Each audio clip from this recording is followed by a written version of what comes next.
Subscribe करें और bell दबाएं ताकि कोई खबर रह न जाए।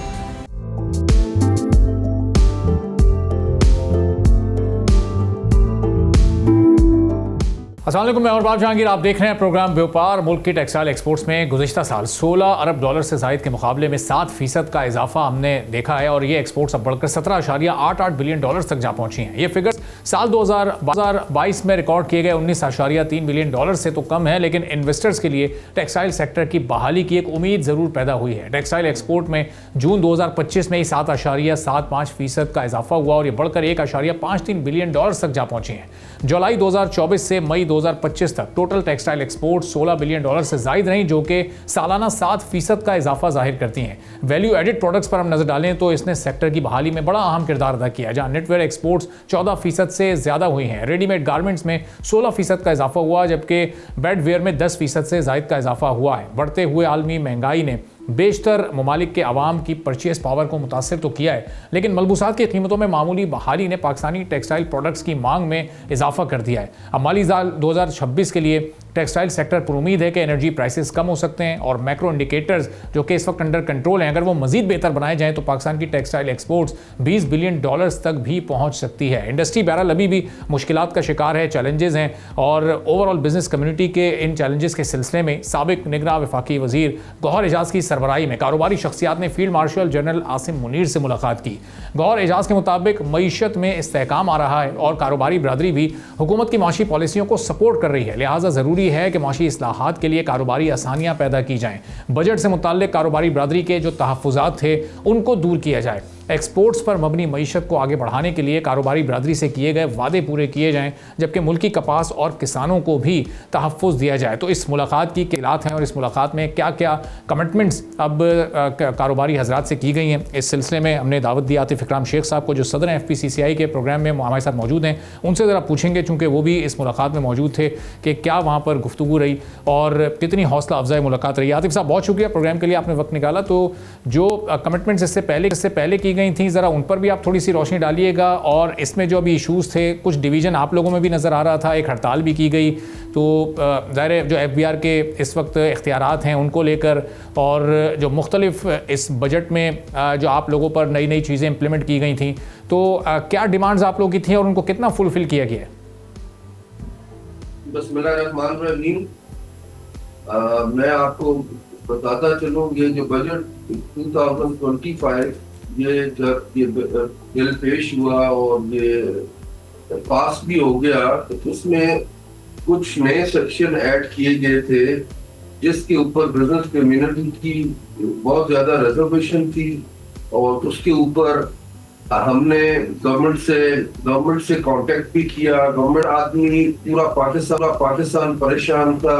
जो क्लॉजेस थी 37A वो है कि पावर टू अरेस्ट 21S जो 2 लाख रुपए से ज्यादा आप जमा कर वो 50% एड बैक करेंगे। अच्छा इस तरह लाइक 40B जो आपकी इंडस्ट्रीज पे FBR अपना स्टाफ बिठा सकती है कि मॉनिटर प्रोडक्शन सेल्स। अच्छा then EFS 8B input tax था, उसका एडजस्टमेंट पहले 90% मिलती थी, अब इस बजट में इन्होंने चेंज कर दिया था कि कमिश्नर चाहे उसको 90% करे, उसको 50% करे। तो ये बड़ा डिफिकल्ट था और बिजनेस कमोडिटी क्या हर किस्म का बिजनेस एक्सपोर्ट के लिए एक FTR था, वो भी खत्म कर दिया इन्होंने। जबकि यही सारी इश्यूज थे, हमारी निगोशिएशन चलती रही गवर्नमेंट के साथ। लास्ट हमारे पास इधर फेडरेशन इस्लामाबाद ऑफिस में आए थे minister of state Bilal Azhar Kiani साहब, उनके साथ member custom, member operation, member IR, पूरी टीम की FPR की। चेयरमैन साहब नहीं थे, बट ये है कि बड़ी पाकिस्तान पूरे की बिजनेस कम्युनिटी ऑलमोस्ट यहाँ पे थी, पूरे पाकिस्तान के चैम्बर्स प्रेसिडेंट, ग्रुप लीडर। हमने उनको अपनी रिजर्वेशंस सारी बताई, उन्होंने सुनी और अगेन लाइक उन्होंने कहा कि हमें 2 दिन का टाइम दिया जाए, लाइक ट्यूसडे तक।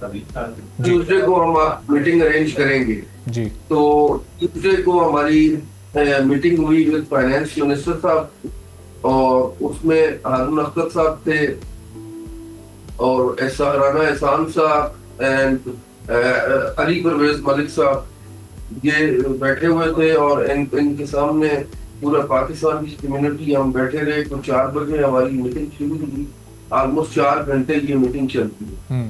और इसमें हमने जो भी एक उधर फाइनेंस मिनिस्टर साहब ने एक कमेटी बना दी थी जिसमें हारून अख्तर साहब उसको हेड कर रहे थे, और बड़ा पॉजिटिव रिस्पांस था गवर्नमेंट साइड से। ठीक, अभी हमारी ये चीजें चल रही थी और काफी कुछ इसमें 2 लाख की शर्त वो 25 लाख पे चली गई। अच्छा, पावर टू अरेस्ट भी वो कह रहे थे कि हम इसको भी, इसका जो सब सेक्शन 9 है इसको खत्म करेंगे तो ये वो पावर टू अरेस्ट भी FBI के पास नहीं रहेगी। इसी तरह मुख्तलिफ चीजों पे बड़ी डिटेल्ड डिस्कशन हुई और रिस्पॉन्स वाज वेरी गुड। तो आतिफ साहब, 1 महीने का वक्त आप लोगों को दिया गया था कि इस 1 महीने में आप लोगों के सारे रिजर्वेशंस को दूर किया जाएगा। अब ये जो मुलाकात हुई गुज़िश्ता रोज़ फील्ड मार्शल से, तो उसमें क्या क्या तहफ़्फ़ुज़ात आपने उनके सामने रखे एज बिज़नेस कम्युनिटी, और फिर उनकी जानिब से क्या उस पर रिस्पॉन्स सामने आया?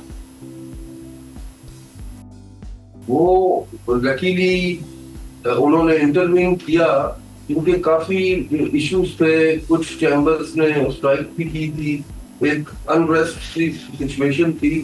तो मीटिंग कल हमारी हुई, हम कोई पाकिस्तान पूरे के 17-18 चैम्बर थे और प्रेसिडेंट और उनके ग्रुप लीडर थे। बड़ी डिटेल 2-3 घंटे हमारी मीटिंग रही।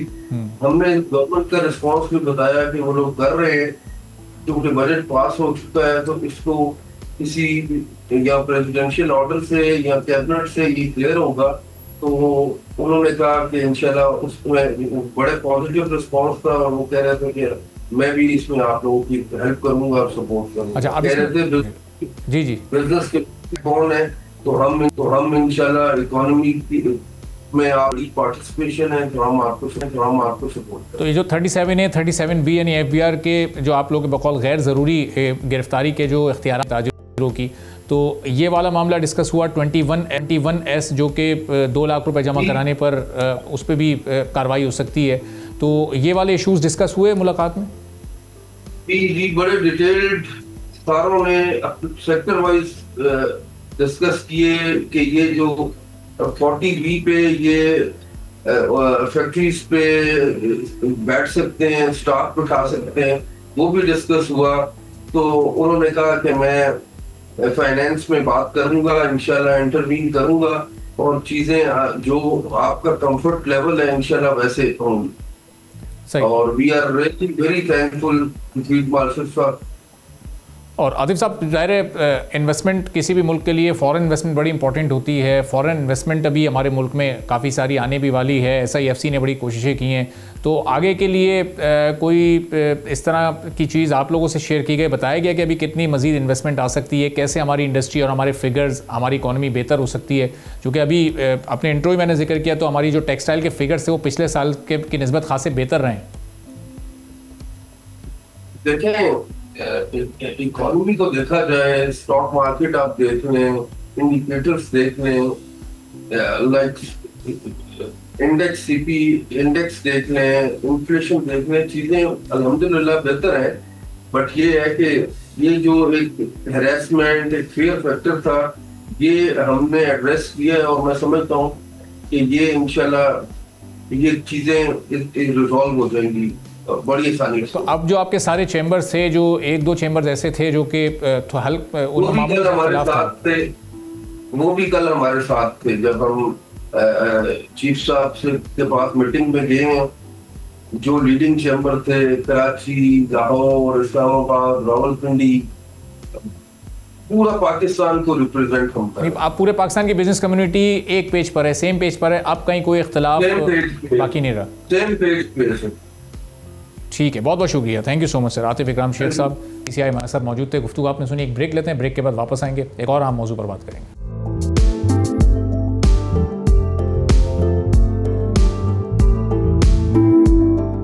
एक बार फिर आपको प्रोग्राम में खुशामदीद कहेंगे। चीनी दारुल हुकूमत बीजिंग में अगले माह पाकिस्तानी सिफारत खाने के ज़ेर एहतमाम पाकिस्तान और चीन के इश्तराक से बिजनेस नेटवर्किंग इवेंट होगा, जिसमें पाकिस्तान के तकरीबन 150 कारोबारी शख्सियात और कंपनीज के नुमाइंदगान 300 चीनी कंपनीज से मुलाकात करेंगे।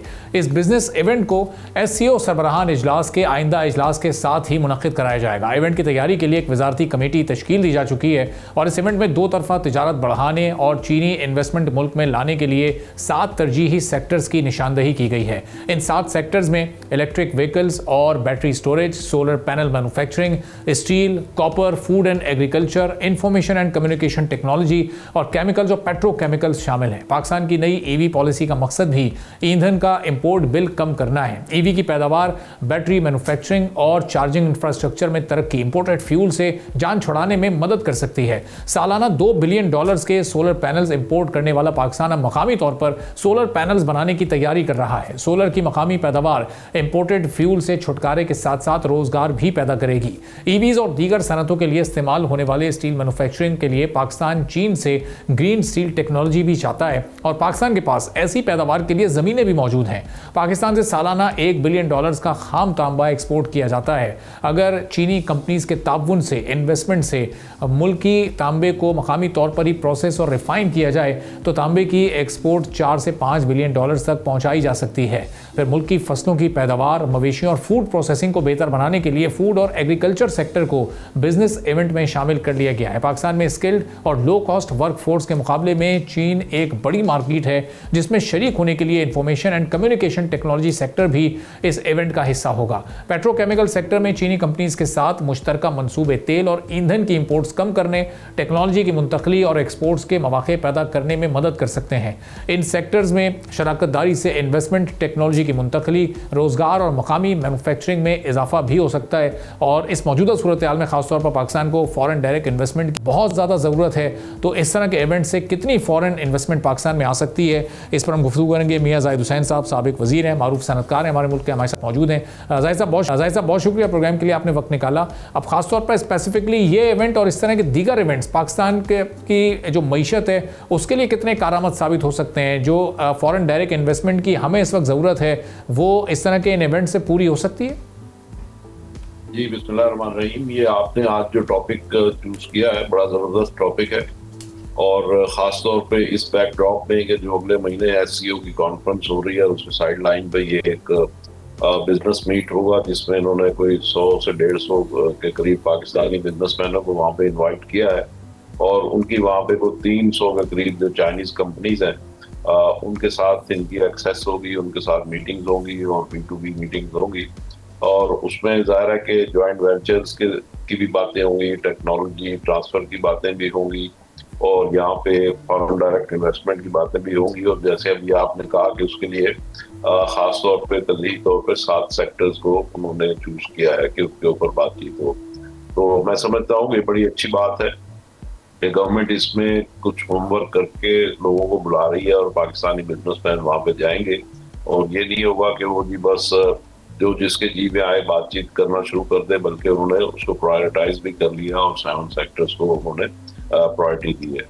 और जहाँ तक इस चीज़ का ताल्लुक है कि पाकिस्तान में अब देखिए पाकिस्तान में अब सोलर पैनल भी बनना शुरू हो गए हैं और उसमें अगर चाइनीज इन्वेस्टमेंट मजीद आती है और यहाँ पे $2 अरब के हम कोई सोलर पैनल साल के इंपोर्ट करते हैं तो उसमें अगर यहाँ बनने शुरू हो जाते हैं तो यकीनन लोगों को रोजगार भी मिलेगा और एक कॉस्ट ऑफ प्रोडक्शन भी शायद उसके नतीजे में यहाँ पे कम होगी, गवर्नमेंट को कुछ रेवेन्यू भी मिलेगा और हम उसमें सेल्फ सफिशिएंट होंगे और अगर उसमें बेहतर हो गए तो शायद फिर उसके आगे हम सोलर पैनल्स को एक्सपोर्ट की तरफ भी जा सकेंगे। क्योंकि कोई भी इंडस्ट्री जो होती है वो वाइबल तभी होती है कि जब लोकल मार्केट के साथ साथ वो इंटरनेशनल मार्केट में भी उसकी एक्सेस हो, तो इस तरीके से फिर उसकी मास लेवल के ऊपर प्रोडक्शन होती है, इस तरह से उसकी कॉस्ट ऑफ प्रोडक्शन कम होती है तो तभी वो फिजिबल भी होते हैं। इसी तरीके से फिर जो EV पॉलिसी है इनकी यानी इलेक्ट्रिक व्हीकल्स के हवाले से तो वो पॉलिसी गवर्नमेंट ने बनाई है और उसमें भी गवर्नमेंट चाहती है कि BYD और इस तरीके से जो वहाँ की गाड़ियाँ हैं जो कि बड़ी सस्ती भी हैं वर्ल्ड ओवर तो उनको भी यहाँ पे लाया जाए और उनकी यहाँ पे प्रोडक्शन शुरू की जाए। तो वो भी एक अच्छा मेरे ख्याल में ऑब्जेक्टिव है और उसको यहाँ पे हो तो उससे क्या होगा कि टेक्नोलॉजी ट्रांसफर भी होगी, उससे यहाँ के लोगों को उनका विजन भी बढ़ेगा, वसी होगा और उनकी नॉलेज वसी होगी और वो फिर इंटरनेशनल मार्केट में उसको भी हम एक्सेस कर सकेंगे। इस तरीके से माइंस एंड मिनरल्स है, उसमें भी चाइना बड़ा इंटरेस्टेड है और चाइनीज इन्वेस्टमेंट यहाँ पर आ सकती है। और देखें चाइना और हमारे जो रिलेशनशिप है, अभी स्ट्रेटेजिक रिलेशनशिप है, उन्होंने भी अपने आप को भी प्रूव किया है। अभी जो हमारी इंडिया के साथ कॉन्फ्लिक्ट हुआ था तो उसमें जिस तरीके से चाइना ने हमें सपोर्ट किया और चाइनीज टेक्नोलॉजी ने अपने आप को मनवाया, हमारे जरिए से पूरी दुनिया में इंट्रोड्यूस करवाया। क्योंकि चाइना के बारे में एक आम तासुर पहले ये था कि शायद चाइना की चीजें जो होती हैं वो अब टू द मार्क नहीं होती या बिलो स्टैंडर्ड होती हैं, लेकिन अब जो चाइनीज टेक्नोलॉजी हमारे जरिए से दुनिया में इंट्रोड्यूस हुई है तो उसने अपना लोहा मनवाया और लोग इस तरफ मतवज्जह हुए हैं। और उसमें जाहिर है कि पाकिस्तान का भी बहुत बेनिफिट हुआ है। और पाकिस्तान के अभी जो दोनों एयरक्राफ्ट हैं उन्होंने भी जो ब्रिटेन में जो अवार्ड्स दिए हैं तो वो भी जाहिर है कि चाइनीज उसमें हमारे साथ ताउन शामिल है उन जहाज़ों को बनाने में।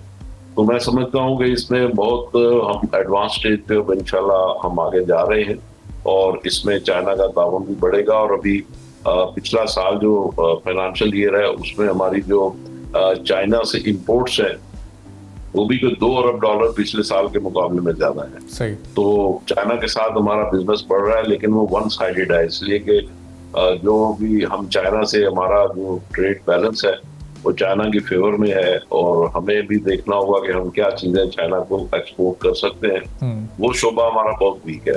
तो as far Chinese imports are concern, China से हम चीजें क्या इंपोर्ट कर सकते हैं, उनसे FDI क्या ले सकते हैं, टेक्नोलॉजी क्या ले सकते हैं, तो these are the strong side and what we can export to them, ये हमारा वीकर पॉइंट है।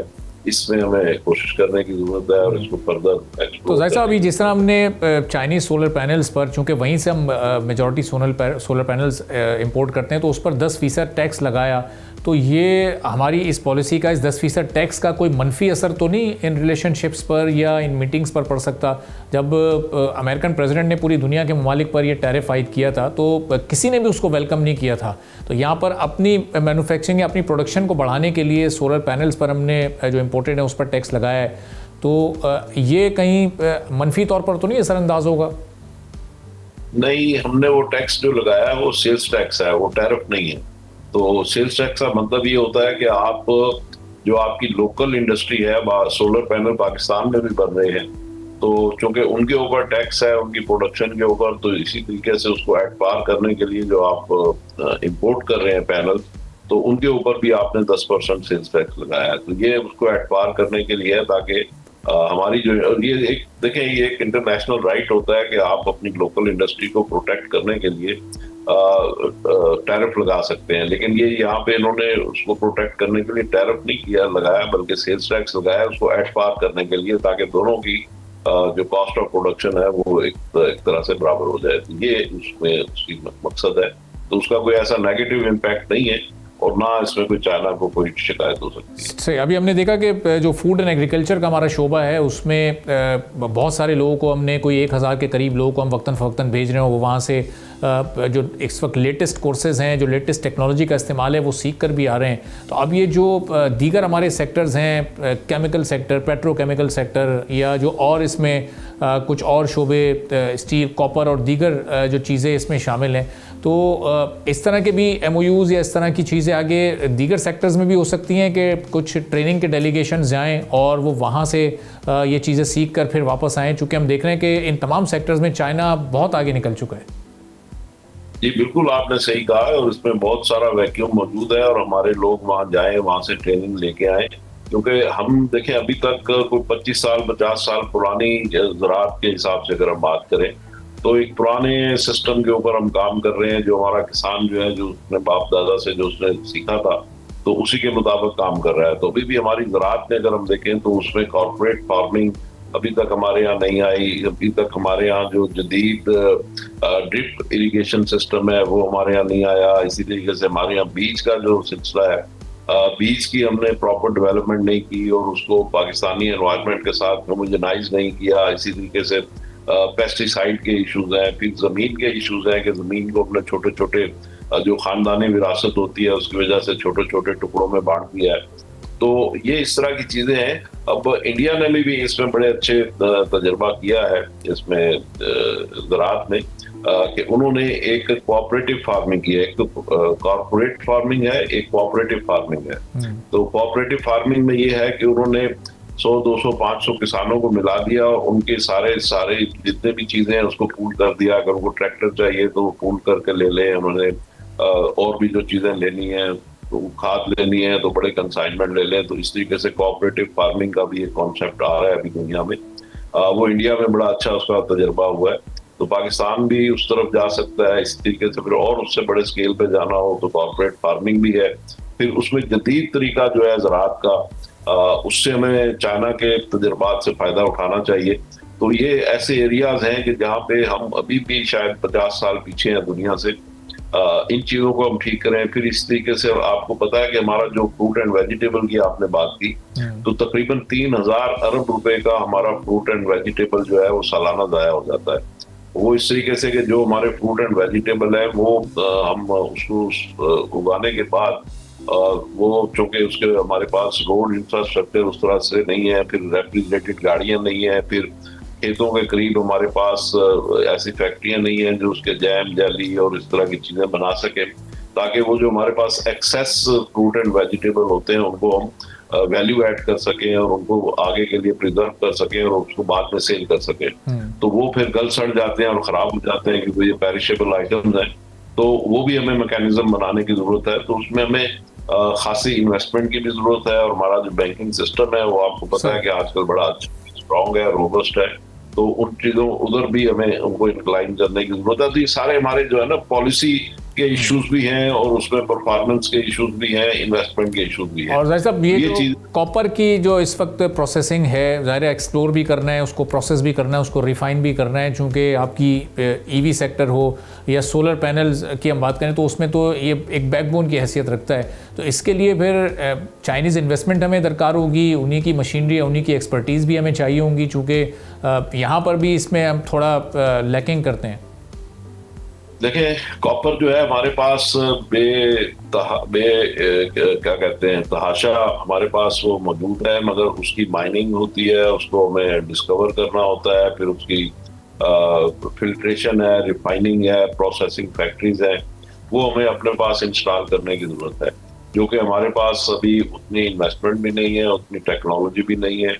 तो उसमें यकीनन चाइना अगर हमारे साथ आएगा तो वो उसमें इन्वेस्टमेंट करेगा, फिर वो टेक्नोलॉजी भी लाएगा और उसके नतीजे में यहाँ फिर हम कॉपर के लिए, गोल्ड के लिए यहाँ पे हम रिफाइनरीज भी इंस्टॉल कर सकते हैं। तो ये यकीनन ऐसे एरियाज हैं कि जिसमें हम बहुत बहुत ज़्यादा पीछे हैं। तो इसमें हमें काम करने की ज़रूरत है और उसके लिए हमारे पास इन्वेस्टमेंट है नहीं। तो चाइना आएगा तो उसके पास इन्वेस्टमेंट का कोई इशू नहीं है, टेक्नोलॉजी का उनके पास कोई इशू नहीं है, मैन पावर का उनके पास कोई इशू नहीं है, और हमारे पास अल्लाह ताला ने इतने बड़े ज़खायर दिए हैं। फिर चाइना के साथ हमारा कोई ट्रस्ट डेफिसिट भी नहीं है। तो चाइना और हम मिल के इन चीज़ों में हम बड़ा अच्छा परफॉर्म कर सकते हैं। जैसे JF-17 थंडर और J-10 ये जो भी है चाइना की मामलत से हमने बनाया है। बहुत बहुत शुक्रिया मियां जाहिद हुसैन साहब, साबिक वजीर, मारूफ सनतकार हमारे साथ मौजूद थे। एक ब्रेक लेंगे, ब्रेक के बाद वापस आएंगे, एक और अहम मौजू पर बात करेंगे।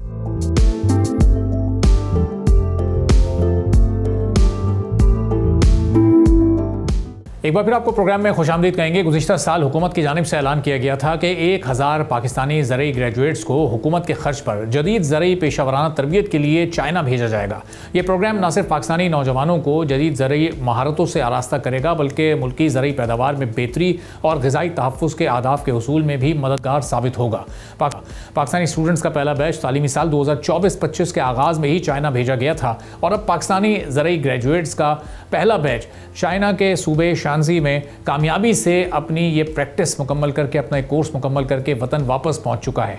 300 पाकिस्तानी ज़रई ग्रेजुएट्स ने पानी की बचत पर मबनी आबपाशी, बीज की पैदावार, मवेशी पालने, ज़रई पैदावार में इजाफे और फसलों की कटाई के बाद नुकसानात की रोकथाम जैसे अहम सेक्टर्स में अपनी ये अमली तरबियत हासिल की है। पहले बैच के 300 स्टूडेंट्स के पाकिस्तान पहुँचने के साथ ही दूसरा बैच अब चाइना के south west university of science and technology पहुँच चुका है। ये ग्रेजुएट्स अफराद फसलों की अफजाइश नस्ल, और जेनोमिक्स के शोबे में 6 माह का तरबियती प्रोग्राम मुकम्मल करेंगे। इस प्रोग्राम का मकसद चाइना की मौसमियाती लिहाज से पायदार और टेक्नोलॉजी पर मबनी ज़रूरी बेहतरीन रिवायात से सीखना है। कपास पाकिस्तान के लिए एक अहम तिजारती फसल है। मुल्क इस वक्त दुनिया का 5वां सबसे बड़ा कपास पैदा करने वाला और तीसरा सबसे बड़ा कपास के धागे का पैदा करने वाला मुल्क है। पाकिस्तान की GDP का 0.8% हिस्सा रखने वाली कॉटन इंडस्ट्री फॉरेन एक्सचेंज का 51% रखती है। मुल्क में टेक्सटाइल सेक्टर में 1000 से ज़ायद जिनिंग फैक्ट्रीज और 400 से ज़ायद टेक्सटाइल मिल्स मौजूद हैं। पाकिस्तान और चाइना में ज़रूरी तरक्की के लिए ताउन बढ़ाने के लिए कोशां हैं। पाकिस्तान ने कपास की पैदावार, बीज की तरक्की, आबपाशी टेक्नोलॉजी और तहकीकी तबादलों के लिए ज़रूरी ताउन को मज़ीद गहरा करने का आज़म जाहिर किया है। पाकिस्तानी हुक्काम ने सिंकियांग के ज़रूरी मॉडल की तारीफ करते हुए पानी की बचत और बंजर ज़मीनों में मैकेनिकल एग्रीकल्चर के निज़ाम की पाकिस्तान मुंतकली पर जोर दिया है। पाकिस्तानी हुक्काम ने जॉइंट वेंचर और पब्लिक प्राइवेट पार्टनरशिप के तहत चीनी कारोबारी फर्म्स को पाकिस्तान के एग्रीकल्चर सेक्टर में इन्वेस्टमेंट की तजवीज़ दी है। दूसरी तरफ पाकिस्तान की GDP में तकरीबन 24% हिस्सा शामिल करने वाले एग्रीकल्चर सेक्टर ने माली साल 2025 में 0.6% की मामूली तरक्की की, जो ज़रूरी शोबे की तरक्की के 2% हदफ से बहुत कम है। गंदम, कपास और मकई जैसी बड़ी फसलों में 13.5% कमी भी देखी गई। जून 2025 के दौरान पिछले साल के मुकाबले में फूड एक्सपोर्ट्स में 32% कमी देखी गई, जबकि पिछले महीने मई के मुकाबले में 37% की कमी हुई है। जून 2025 में टोटल एक्सपोर्ट्स $2.48 बिलियन रही, जो पिछले सालों से 3% कम है और पिछले मई के मुकाबले में 7% कम है। जून में फूड एक्सपोर्ट्स $36.7 बिलियन की हुई, जो पिछले साल $544 मिलियन की थी और पिछले महीने मई में $584 मिलियन रही थी। माली साल के लिए फूड एक्सपोर्ट्स टोटल 3.4% यानी $7.11 बिलियन कम हुई है। चावल की एक्सपोर्ट में 14% कमी हुई है। बासमती चावल की एक्सपोर्ट 5% कम होकर सिर्फ $830 मिलियन रही, जबकि दीगर चावलों की एक्सपोर्ट 17% कम होकर $2.5 बिलियन की हो गई। गोश्त की एक्सपोर्ट में भी 3% यानी $495 मिलियन की कमी वाक़ई हुई। फ्रूट्स एक्सपोर्ट्स में 10% कमी हुई और ये $308 बिलियन की हो सकी हैं, जबकि सब्जियों की एक्सपोर्ट्स में 14% यानी $367 मिलियन की कमी देखी गई है। फिश और सी फूड एक्सपोर्ट्स में अलबत्ता 13% का इजाफा हुआ और ये $465 मिलियन की हो गई हैं। चीनी की एक्सपोर्ट्स में भी हमने अच्छा खासा इजाफा देखा है और पिछले साल की निस्बत इसमें एक हमने अपवर्ड ट्रेंड देखा है। माली साल 2025 में टोटल एक्सपोर्ट्स पिछले साल के मुकाबले में 4% ज़्यादा होकर $32 बिलियन तक जा पहुंची हैं। तो अब ये 1000 लोग वापस आकर पाकिस्तान की एग्रीकल्चर में के एक नया इनकलाब ला सकते हैं और ये जो मुख्तलिफ सेक्टर्स में हमने फसलों में कमी, प्रोडक्शन में कमी देखी है, क्या ये रिकवर हो सकती है? पूरी सूरत पर बात करने के लिए इस वक्त हमारे साथ मौजूद हैं आमिर हयात भंडारा साहब, प्रोग्रेसिव फार्मर हैं। आमिर साहब, जाहिर है हमारे एग्रीकल्चर को अगर हमें ऊपर लेकर जाना है, अपने नंबर्स को बढ़ाना है, इसकी एफिशिएंसी को बढ़ाना है, तो टेक्नोलॉजी का इस्तेमाल और उसका एफिशिएंट यूज़ बड़ा ज़रूरी है।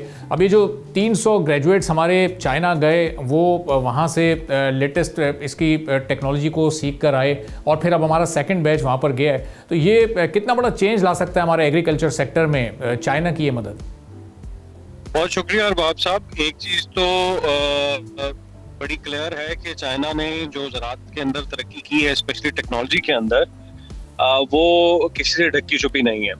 और ये बड़ी खुशाइन बात है कि जो प्राइम मिनिस्टर शहबाज शरीफ ने हुकूमत संभालते ही जो एग्रीकल्चर के ऊपर काम शुरू किया और उसका जो पहला बैच 300 लोगों का जो स्किल डेवलपमेंट करके वहाँ से चाइना से आया है, तो ये सर्टनली पाकिस्तान की जो ज़राअत और ज़राअत से मुंसलिक इंडस्ट्री है उसमें कंट्रीब्यूट करेगा।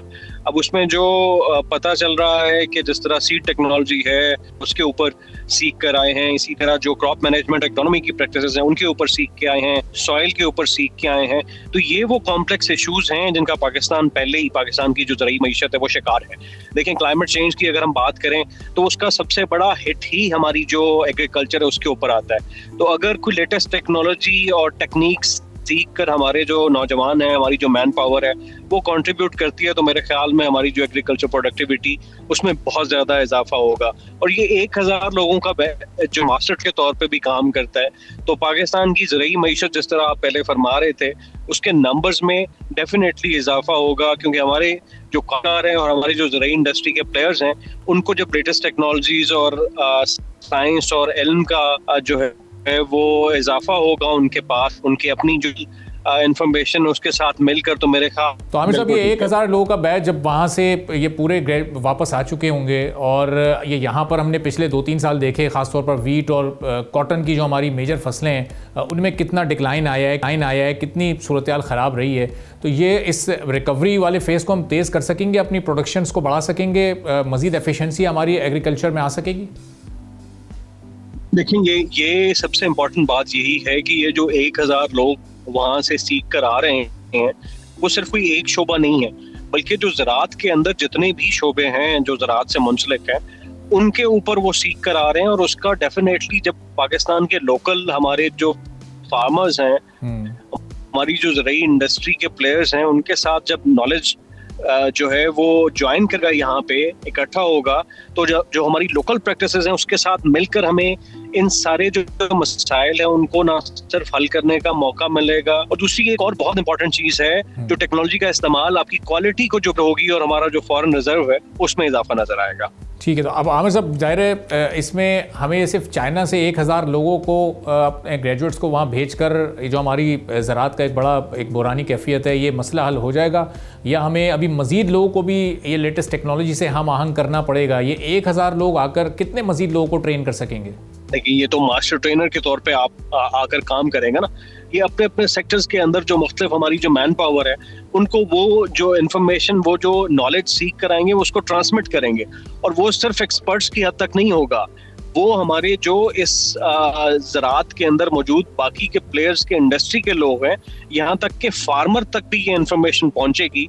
और जब आपके पास प्रॉपर इन्फॉर्मेशन हो, टूल्स अवेलेबल हो और डिसीजन पावर अवेलेबल हो, तो मेरे ख्याल में बहुत से जो हमारे मसाइल हैं उनका हल मैसर आएगा। और अगर खेत में हम इस इंफॉर्मेशन के लिए अपने मसाइल को हल कर लेते हैं तो मेरे ख्याल में एंड प्रोडक्ट के ऊपर तो बहुत सारे मसले वैसे ही हल हो जाएंगे। सही। तो आमिर साहब इस वक्त जो स्ट्रेटजी है हमारी हुकूमत की कि अभी ये ज़ाहिर है 1000 लोग, इसमें सारे सेक्टर्स के लोग शामिल हैं, कुछ मखसूस जो स्पेसिफिक एरियाज़ हैं जैसे वीट है, या इस साल तो हमने चावल की एक्सपोर्ट को भी कम होते देखा, या जैसे कॉटन है, इन सेक्टर्स पर ज़्यादा इस वक्त तवज्जो देने की, फोकस करने की ज़रूरत है, या ओवरऑल इस वक्त जो ये लोग जा रहे हैं और ट्रेनिंग हासिल कर रहे हैं, एक जनरल ट्रेनिंग, ये इससे भी मसले का हल हो जाएगा? बहरहाल फोकस तो हमें खैर अरबाब साहब नज़र आ रहा है ज़राअत के ऊपर। आप प्राइम मिनिस्टर की अगर देखें तो मुझे लगता है कि हर महीने उनकी एग्रीकल्चर के ऊपर एक मीटिंग हो रही है। इसी तरह अगर सूबों की बात करें तो पंजाब जो है वो चूँकि ब्रेड बास्केट है, वीट, राइस, कॉटन, मेज, ये पंजाब के अंदर ही होता है, तो पंजाब गवर्नमेंट का भी एक फोकस नज़र आता है। लेकिन जो दो चीज़ें हैं जिनके ऊपर हमें मज़ीद काम करने की ज़रूरत होगी, उसमें शायद हमारा कसूर कम और जो बैरूनी दुनिया है उनका कसूर ज़्यादा है। क्लाइमेट चेंज का जो हिट है वो हमें बहुत ज़्यादा नुकसान दे रहा है हमारी ज़राअत को। वो ना सिर्फ हमारी मईशत के ऊपर इम्पैक्ट डाल रहा है बल्कि जो हमारी लोकल इकॉनमी है उसके ऊपर भी इम्पैक्ट डाल रहा है। अभी आप रिसेंट देखें, ये जो इतना सीवियर मॉनसून था, इसका जो सबसे बड़ा विक्टिम था वो एग्रीकल्चर ही बना है। तो जब आप एग्रीकल्चर की कॉस्ट ऑफ प्रोडक्शन में इजाफा देखते हैं तो डेफिनेटली बैरूनी दुनिया के अंदर उसकी मांग में कमी भी देखते हैं, क्योंकि उसके अल्टरनेट जो अगर सस्ता दाम में मिल रहा हो तो मेरे ख्याल में हमें इस ट्रेनिंग के साथ साथ जो अपनी कॉस्ट ऑफ प्रोडक्शन है लोकल लेवल के ऊपर, उसको भी कम करने की जरूरत होगी। और मेरे ख्याल में आइंदा आने वाले वक्त में ये फोकस नजर आ भी रहा है। क्लाइमेट रेजिलिएंट सीड्स की बात हो रही है, वाटर एफिशिएंसी की बात हो रही है, क्लाइमेट स्मार्ट एग्रीकल्चर की बात हो रही है, IPM की बात हो रही है। तो ये वो सारे मंसूबे हैं जिससे ना सिर्फ कॉस्ट ऑफ प्रोडक्शन को कम किया जा सकता है बल्कि जो प्रोडक्टिविटी में इजाफा करके जो हमारी बैरूनी दुनिया के अंदर मार्केट्स हैं उनके ऊपर भी काम किया जा सकता है और इजाफा किया जा सकता है एक्सपोर्ट्स के अंदर। लेकिन अगेन इसमें विल की जरूरत होगी, कमिटमेंट की जरूरत होगी, और सबसे इम्पोर्टेंट बात फार्मर्स की प्रोटेक्शन की जरूरत होगी, इकोनॉमिकली भी, फाइनेंशियली भी और सोशली भी। तो आमिर साहब, ये जो सिंकियांग का जो एक एग्रीकल्चर का मॉडल है, हमारी हुकूमत ये भी कोशिश कर रही है कि उस मॉडल को पाकिस्तान मुंतकिल किया जाए, ख़ासतौर पर जो बंजर ज़मीन है हमारी उसमें मैकेनिकल एग्रीकल्चर के सिस्टम को लेकर आया जाए। ये कितना आसान होगा? ये सिर्फ इस तरह की ट्रेनिंग से हो जाएगा या इसके लिए फिर हमें चाइनीज़ इन्वेस्टमेंट की और उनके एक्सपर्ट्स की यहाँ पर फिजिकली भी ज़रूरत पड़ेगी? देखिए, एक्सपर्ट्स तो अगर वहाँ से ट्रेन होकर आ जाते हैं तो मेरे ख्याल में एक्सपर्ट्स हमारे पाकिस्तान के जो हैं वो सबसे बेहतर होंगे, क्योंकि वो लोकल माहौल को भी बेहतर समझते हैं।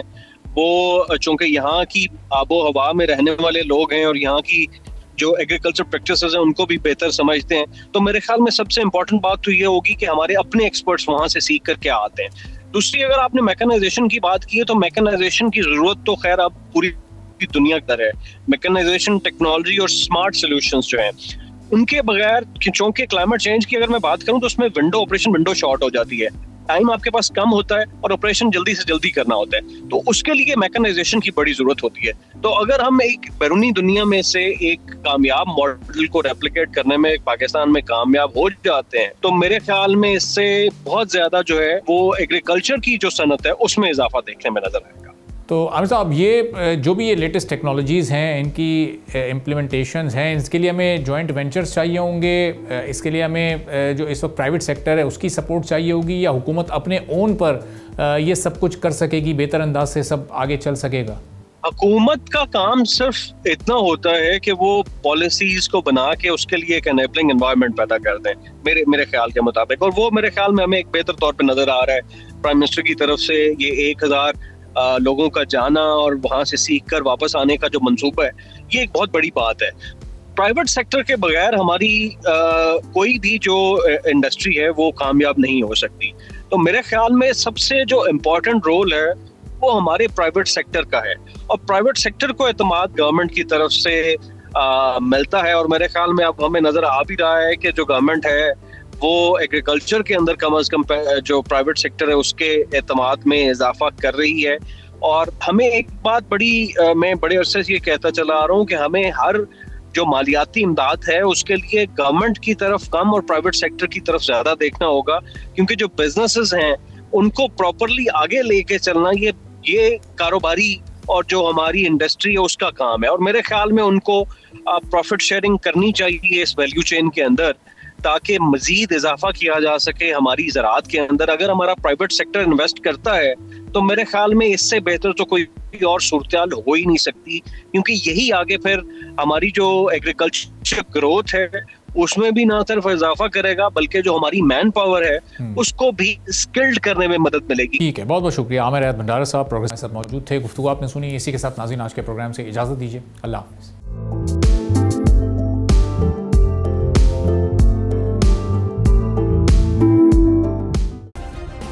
सब्सक्राइब करें और बेल दबाएं ताकि कोई खबर रह न जाए।